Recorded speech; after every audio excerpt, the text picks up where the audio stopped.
Tsunami का मतलब एक ऐसी वेव जो कोस्ट के आसपास आए। लेकिन बात उठती है क्या कोस्ट के आसपास जितनी भी वेव आती है उन सबको हम सुनामी कह सकते हैं?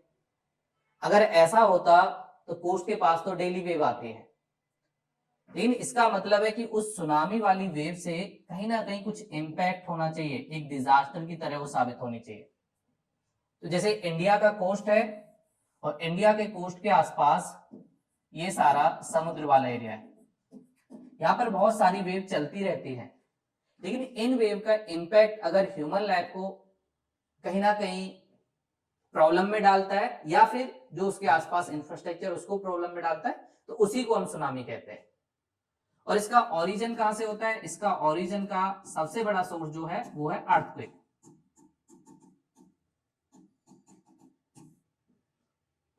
अर्थक्वेक आना जरूरी है, लेकिन इसके साथ साथ क्योंकि सुनामी वाटर में आती है तो अर्थक्वेक के साथ साथ वाटर का होना भी जरूरी है। अगर वाटर ही नहीं होगा तो सुनामी लैंड पे तो आएगी नहीं, उसके लिए बहुत सारे पानी का होना जरूरी है, और इसके लिए जरूरी है कि उसके कोस्ट वाले एरिया में ये सारी चीजें क्रिएट हो, इसी को हम सुनामी कहते हैं। और फिर नॉर्मल इसको बोला जाता है कि भाई ये एक जापानीज वर्ड है, क्योंकि जापान में बहुत ज्यादा सुनामी आती है, वहीं से सुनामी का पहली बार जिक्र हुआ। और आप लोगों को याद होगा जब हम लोगों ने दो प्लेट्स के बारे में जाना था जिसमें दो कन्वर्जेंट प्लेट थी, तो एक बात आती कि भाई जो अर्थक्वेक है, पहली बात तो ये पता होना चाहिए कि अर्थक्वेक किस किस प्लेट में आता है। तो हमें पता है कन्वर्जेंट प्लेट हो, डाइवर्जेंट प्लेट हो या ट्रांसफॉर्म बाउंड्री प्लेट हो, सब में अर्थक्वेक आता है, लेकिन उन सब जगह आपको सुनामी नहीं दिखेगा। नॉर्थ अमेरिका और साउथ अमेरिका में भी कन्वर्जेंट होता है, जहां हमने रॉकी माउंटेन देखा, साथ में एंडीज माउंटेन देखा, लेकिन वहां पर जो ओशियन प्लेट है वो सबमर्ज होती है कहीं ना कहीं कॉन्टिनेंट प्लेट में, और जो अर्थक्वेक आता है वो कॉन्टिनेंट प्लेट पे आता है, रॉकी माउंटेन पे आता है, एंडीज माउंटेन पे आता है, वो वाटर के अंदर नहीं आता है, इस वजह से वहां पे सुनामी नहीं दिखाई देती। वहीं आप जब साउथ चाइना सी और पैसिफिक ओशियन वाली साइड जाते हो जहां पर भी कन्वर्जेंट होता है, वहां पर जो अर्थक्वेक आता है वो कहीं ना कहीं ओशियन प्लेट में आता है, और उसके लिए जो हमने एक चीज देखी थी कि भाई एक तो अर्थक्वेक होना चाहिए और उसके बाद वाटर। साउथ चाइना सी में वाटर अवेलेबल है, अर्थक्वेक है, इसकी वजह से साउथ चाइना सी या पैसिफिक ओशियन का जो जापान फिलीपींस वाला पार्ट है वो सबसे ज्यादा प्रोन है सुनामी के लिए। तो कन्वर्जेंट प्लेट में आपको जहां दो ओशियन प्लेट आपस में कन्वर्ज करती हैं वहां पे सुनामी दिखाई देती है। और सुनामी जैसे जैसे कोस्ट के पास आती है वैसे वैसे इसकी जो लेंथ है या इसकी जो हाइट है वो बढ़ जाती है, और उसका रीजन होता है वेवलेंथ का कम होना। जैसे जैसे वेवलेंथ का मतलब क्या होता है? कोई भी वेव जो चल रही है उसकी जो लेंथ को हम नापते हैं वही वेवलेंथ होता है। मान लीजिए कोस्ट से यहां से स्टार्ट हुई और यहां से यहां तक इसका जो डिस्टेंस था लगभग 5 मीटर के आसपास था। अब इसकी वेवलेंथ ज्यादा है इसलिए इसकी फ्रीक्वेंसी कम हो जाएगी। वेवलेंथ का फ्रीक्वेंसी कितनी बार आएगी उसके साथ इनवर्स रिलेशन होता है, जितनी दूरी होगी उतना आप कम जा पाओगे। अगर आपका घर कोचिंग के पास में है तो आप बार बार घर जा पाओगे, 5 मिनट का ब्रेक होगा पहुंच जाओगे। अगर कोचिंग से दूर है तो आप कम बार जाओगे। सेम ऐसा ही होता है इस वाटर के साथ, जैसे जैसे कोस्ट के पास आते हैं वैसे वैसे डिस्टेंस कम होता जाता है, इसलिए इसकी फ्रीक्वेंसी बढ़ती है, और फ्रीक्वेंसी बढ़ने की वजह से कोस्टल एरिया पर सुनामी एक डिजास्टर के रूप में साबित होती है। अगर कोई पर्सन ओशियन के अंदर हो सुनामी के टाइम तो उस पर ज्यादा फर्क नहीं पड़ेगा, क्योंकि एनर्जी जनरेट तो हुई लेकिन डिस्टेंस बहुत ज्यादा है और बहुत ज्यादा एरिया कवर कर रही है, उसकी डेप्थ भी बहुत ज्यादा है, इसलिए वो एनर्जी आपको नुकसान नहीं पहुंचा सकती। आपका जो शिप है वो थोड़ा बहुत हिलेगा, लेकिन अगर आप कोस्ट के पास हो तो आपको बहुत दिक्कत होने वाली है, आपका शिप भी नहीं बचेगा और उसके आसपास जो इंफ्रास्ट्रक्चर है वो भी नहीं बचेगा। और इसका एग्जांपल हमने 2004 में देखा भी, इसका इंपैक्ट सबसे ज्यादा पड़ा इंडिया के जो ईस्टर्न वाला कोस्ट सिस्टम है, तमिलनाडु, आंध्र प्रदेश, स्टार्ट हुई पैसिफिक ओशियन से और इंपैक्ट पड़ा इंडिया के ईस्टर्न पार्ट तक। उसका रीजन था कि उस सुनामी की वजह से या अर्थक्वेक की वजह से पहले वहां पे एक वॉल्केनिक एक्टिविटी हुई, वॉल्केनिक एक्टिविटी की वजह से ही अर्थक्वेक आया और अर्थक्वेक ने जनरेट किया सुनामी। तो मेन रीजन है अर्थक्वेक, लेकिन ये अर्थक्वेक आने के भी बहुत सारे रीजन हो सकते हैं। जैसे हमने बोला एक वॉल्केनिक एक्टिविटी भी कहीं ना कहीं अर्थक्वेक को जनरेट कर सकती है। साथ में कहीं पे लैंडस्लाइड, ओशियन में भी लैंडस्लाइड होता है, वो भी इसको प्रमोट कर सकती है। इसके अलावा किसी मेटेरॉइड ऊपर से बहुत सारे मटेरियल अगर ओशियन में गिर जाए और वो काफी ज्यादा हैवी हैं, उनसे भी अर्थक्वेक आ सकता है।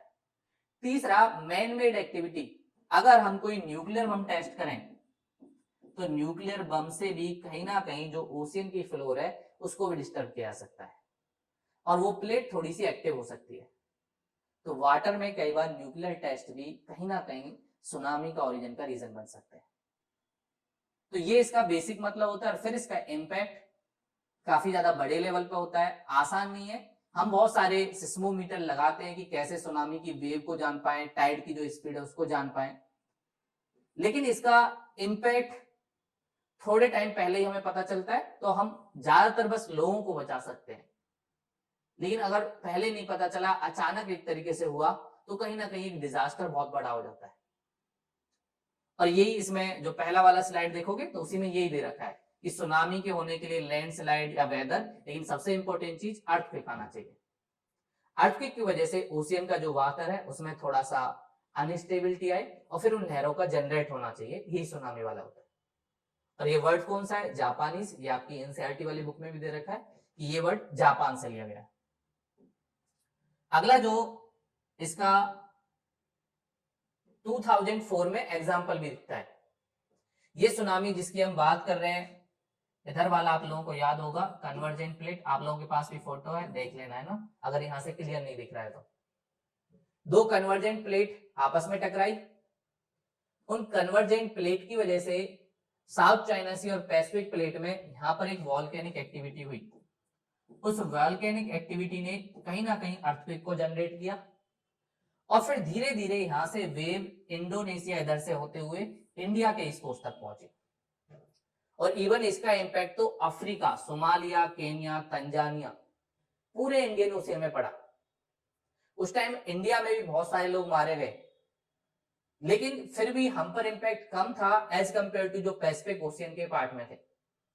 इंडोनेशिया, आसियान कंट्री, इनमें काफी ज्यादा डिजास्टर साबित हुआ। इंडिया ने कहीं ना कहीं लोगों को अपने बचाने में और साथ में जो आसपास की जो कंट्रियां हैं इंडियन ओशियन में, उन्हें बचाने में एक इंपॉर्टेंट रोल किया। और मजे की बात ये थी कि जो अंडमान निकोबार में जो बहुत सारे ट्राइब रहते थे वो इस चीज से बच गए और उसका रीजन बताया जाता है कि उन्हें काफी ज्यादा नॉलेज थी नेचर के बारे में। तो हमारा जो नेचर है वो बहुत सारे हमें इंडिकेटर देता है। और अंडमान निकोबार में बहुत सारे ट्राइब रहते हैं जो प्लांट के साथ, नेचर के साथ रहना जानते हैं। तो ये लोग इसके बारे में रहते थे, तो इनको आइडिया मिला इनके एनिमल से।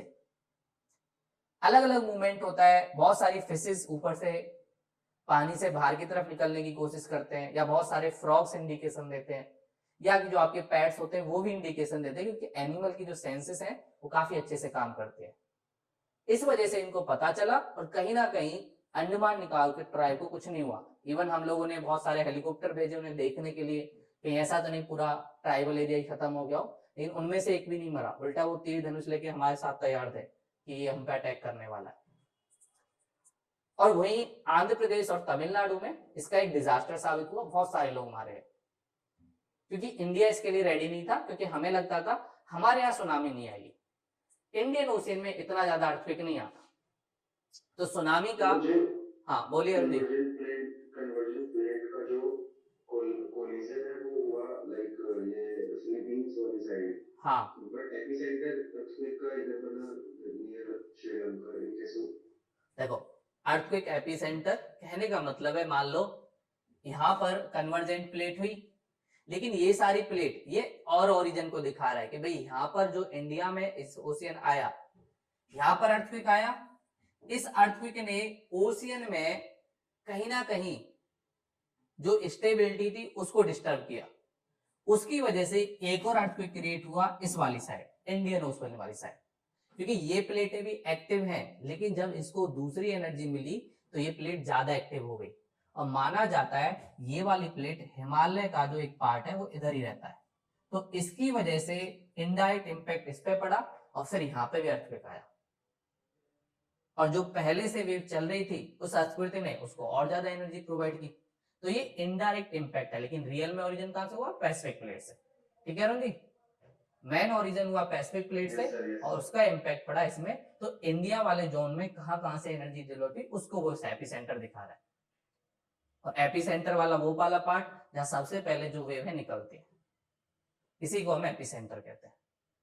ठीक है, तो एक एग्जांपल याद रखना। अगली बात आती है क्या और कोई प्लेट है, जैसे कॉन्टिनेंट प्लेट में तो हमें पता है कि वहां पे सुनामी नहीं होगी क्योंकि वाटर नहीं है। दूसरी बात आती है डाइवर्जेंट प्लेट में क्या सुनामी आ सकती है? बिल्कुल आ सकती है, लेकिन वहां पर पॉसिबिलिटी कम होती है। उसका रीजन होता है कि जो सी वाला जो पार्ट है, मान लीजिए तो डाइवर्जेंट प्लेट है, तो हमने उसमें एग्जांपल पढ़े थे इंडियन ओशियन प्लेट, साथ में पैसिफिक ओशियन प्लेट। लेकिन कई बार एनर्जी कूल डाउन हो जाती है। हाँ, एनर्जी भी कूल डाउन हो जाती है और साथ में वो एनर्जी कोस्ट तक नहीं पहुंच पाती। और सुनामी का सिंपल सा मतलब क्या है? ओशियन की ऐसी वेव जो एक डिजास्टर साबित हो लेकिन कोस्ट पे आए। और कोस्ट पे नहीं आई तो इसलिए हमारी डिजास्टर साबित ही नहीं हुई और उसका इंपैक्ट हम पे ज्यादा पड़ा भी नहीं। इसलिए हम बोलते हैं कि भाई इस डाइवर्जेंट प्लेट में सुनामी आने की पॉसिबिलिटी बहुत कम है। कई बार ट्रांसफॉर्म बाउंड्री प्लेट में भी सुनामी आ सकती है, लेकिन सबसे ज्यादा जो है कन्वर्जेंट प्लेट जिसमें ओशियन प्लेट होते हैं, इसके एग्जांपल हमें ज्यादा देखते हैं। तो आप all my life holding all of it closely. I played it innocent, a feel of discontent. I'm finally facing it all, fearless.